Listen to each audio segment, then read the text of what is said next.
الحمدللہ رب العالمین والصلاة والسلام علی سید الانبیاء والمرسلین اما بعد فاعوذ باللہ من الشیطان الرجیم بسم اللہ الرحمن الرحیم اہدنا الصراط المستقیم صدق اللہ مولانا العظیم۔ آج سورۃ فاتحہ کی آیت نمبر 6 جو کہ ہم نے پڑھنی ہے، اس سے پہلے پچھلی آیت کریمہ کا ایک اعتراض رہ گیا تھا جو کہ آریوں نے اعتراض اٹھایا۔ آریوں نے اعتراض یہ اٹھایا تھا کہ قرآن کریم کسی بندے کی کتاب ہے، کیونکہ اگر رب کی یہ کتاب ہوتی تو بتاؤ رب تعالیٰ کس کی عبادت کرتا ہے اور کس سے مدد مانگتا ہے؟ آریوں نے اعتراض چلایا کہ یہ کتاب رب کی ہے ہی نہیں، یہ کتاب رب تعالیٰ کی ہے ہی نہیں، کیونکہ اگر رب کی کتاب ہوتی تو رب تعالیٰ کس کی عبادت کرتا ہے اور کس سے جناب علی مدد مانگتا ہے؟ اس کا جواب یہ ہے کہ حالانکہ پہلے بھی ایک تفسیر میں اس کا جواب گزرا ہے،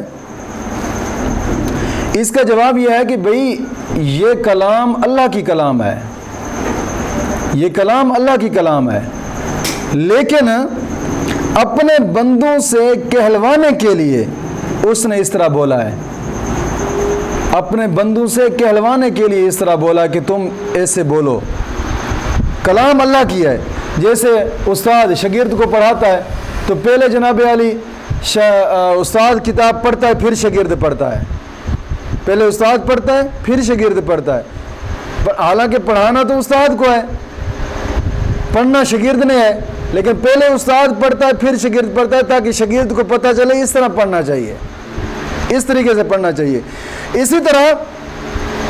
جناب علی حاکم جب بھی بولتا ہے تو دوسرے کی زبان میں بولتا ہے، حاکم جب بھی بولتا ہے تو دوسرے کی زبان میں وہ بات کرتا ہے۔ میں ایک مثال دیتا ہوں کہ ممبری کے فارم چھپائے جاتے ہیں، ممبری کے فارم چھپانے والے ممبری کے فارم جب چھپائے جاتے ہیں نا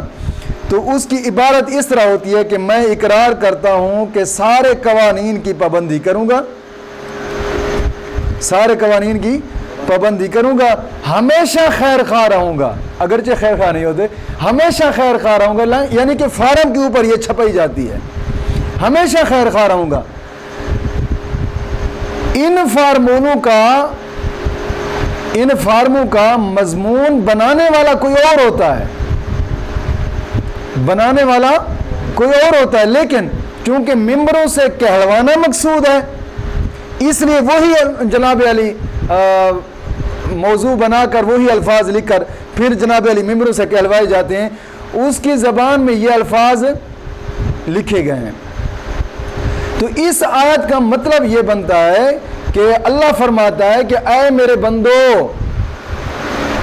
مجھ ہی سے مدد مانگو، اور اس طریقے سے مدد مانگو جو مدد کے بارے میں سمجھایا گیا ہے۔ یہ نہیں ہے کہ یہ کتاب اللہ کی نہیں ہے، اللہ رب العزت کی۔ اللہ رب العزت قرآن کریم میں فرماتا ہے تنزیل من رب العالمین، تمام جہانوں کے پالنے والے رب نے نازل کی ہے یہ کتاب، کتاب اللہ کی ہے، لیکن بات یہ ہے کہ آریوں کی عقل کام نہیں کرتی، کیونکہ وہ عقل سے ہی کام لیتے ہیں، سارا وہ سوچ و بچار سے کام لیتے ہیں۔ آری لوگ جتنے بھی ہیں وہ سوچ و بچار سے کام لیتے ہیں، قرآن کو مانتے نہیں ہیں، اپنی سوچ کو سامنے رکھتے ہیں، اور انسان کی سوچ اور رب کا کلام زمین و آسمان کا فرق ہے۔ ایک مرتبہ نا بابا خلیل داس بنارسی ایک بزرگ گزرے ہیں، ایک آریہ نے ان سے سوال کیا، اعتراض کیا، یہی اعتراض کیا کہ جناب علی یہ بندے کی کتاب کسی بندے کی کتاب ہے، یہ اللہ کی کتاب ہی نہیں ہے، کیونکہ اللہ کس کی عبادت کرتا ہے اور کس سے مدد چاہتا ہے؟ تو آپ نے نا اس سے فرمایا کہ تو وید سے ثابت کر، وید سے جناب علی اس کتاب کو ثابت کر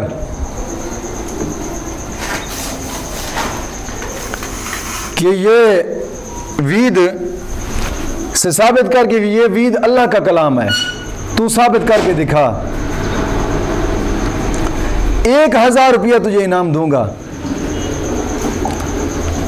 بلکہ وید تو اللہ کا کوئی ذاتی نام بھی نہیں آیا وید میں، کوئی ذاتی نام بھی نہیں آیا اللہ کا وید میں،